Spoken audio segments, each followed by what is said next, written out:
Hey guys, welcome back to BizEd Lab, and this is the first video in the playlist that we have created about product strategy and business development. Now, most of our videos aren't going to look like this, but I think it's super important before we dive into a topic that we give some background and some information. And I promise you won't have to look at this. The videos will get prettier, they'll get more professional. I promise. But I do want to be engaged and I want to give some thoughts and I want to give some context and talk through things about what to expect here because I think for a business owner or anyone that is selling a product or a service, this is huge, right? This is what separates companies that see massive growth from companies that stay stagnant. So let's talk a little bit high level before going into this playlist and diving into Nir Eyal's four-step process for getting people hooked. Right. So this is going to be based off of a book called Hook: Unleashing the Power of Habit.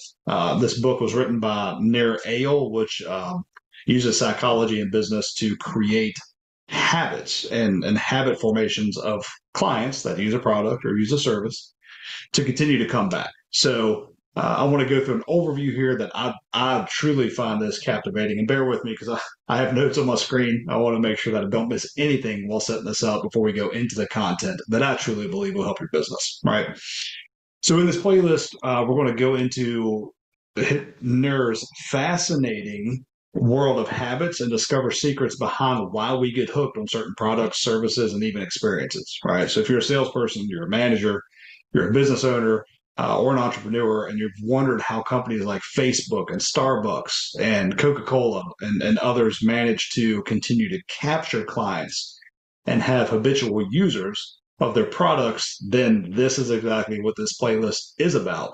And I'm really excited to bring you this content. So let's look at a couple things. I think a good way to set this up is to think about our own habits and our own life, right? So, have you ever found yourself scrolling through your social media feed and realize that hours have gone, or constantly picking up your phone and sliding down from the top to see what notifications are there, or checking your email or your app or the messenger that you send a message out to, right? And you're waiting for a response and you haven't seen the response come in. So, you want to see if maybe they've seen it and not responded. And it just creates these companies have gotten really good at creating the dopamine hit really to want to see what's happening and want to be important, honestly. So they've done a fantastic job at creating this atmosphere where we constantly want to get into the apps and we want that response and we want to see something that has happened, right, that we can respond to, right? So the book is Hooked, again, how to build habit forming products, services, and it's going to look at insights and psychology of the habit formations, and it's going to dive into four different stages that keeps us captivated. So, what exactly is the Hook model? It's simply that four-step process I just spoke about that companies can take and use and implement their own business to grab our attention, create engagement, and keep us hooked. So we'll be providing a somewhat of a high level overview of these. It's going to be enough to implement your business. You're going to have great things to take away and start using immediately. But I recommend getting this book if this is something that you're interested in. So let's talk about high level the trigger. This is first step in creating a habit forming client to want to use your product or service. So it's incredible how something as simple as those notifications we spoke about creates an emotion that makes us act, right? Even without us realizing it. After all, we do want to feel recognized and we want to feel appreciated, even if it is technology that's allowing this. So the trigger is the beginning of this entire method, right? The next is going to be the action. So that's just the start. The trigger's a start, but we're also going to look at the action phase. And this is where users take specific actions in response to that trigger. So it turns out that reducing that friction, this is super important in this step.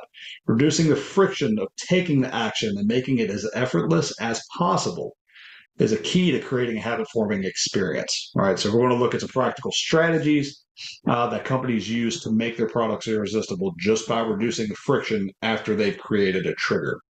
So the next step is going to be a reward, a variable reward. So It's no secret that our brains crave that reward. That's the dopamine hit that we spoke about, right?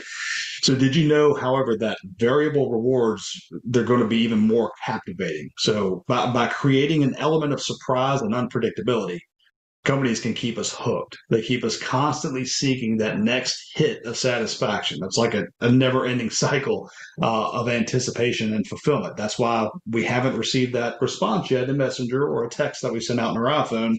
And even though we know we haven't received a response, we're going back to try to see if we've reached that reward, that response, right? So then the next and final piece is going to be what's called the investment.